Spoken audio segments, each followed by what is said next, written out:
ఆయన శ్రేష్టమైన ఆశీర్వాదాలు శ్రేష్టమైన ప్రజలకే ఇస్తాడు.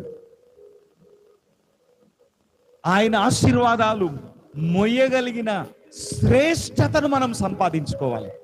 మనలో ఉన్న నటన, మనలో ఉన్న వేషధారణ, మనలో ఉన్న బలహీనతలు, మనలో దేవునికి విరుద్ధమైన క్రియలు, శరీరానుసారమైన ఆలోచనలు, శరీరానుసారమైన క్రియలు, దేవునికి విరుద్ధమైన అసమాధానం, దేవునికి విరుద్ధమైనవన్నీ ఎప్పుడైతే వెళ్ళిపోతాయో అప్పుడు శ్రేష్టమైన ఆశీర్వాదాలు నీ జీవితంలో ప్రవేశిస్తాయి.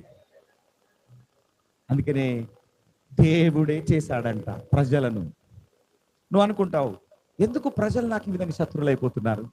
నేను మంచిగానే ఉన్నాను, నేను వాళ్ళకి ఎన్నో మేలు చేశాను, నేను ఎన్నో సహాయం చేశాను, ఎంతో సహాయం చేశాను, అయినా వీళ్ళే, నేను నా ద్వారా ఎవరు సహాయం పొందుకున్నారో వాళ్ళే ప్రధానమైన శత్రువులు అయిపోయారు. మీకు విషయం తెలుసా? జీవితంలో పెద్ద శత్రువులు ఎవరో తెలుసా?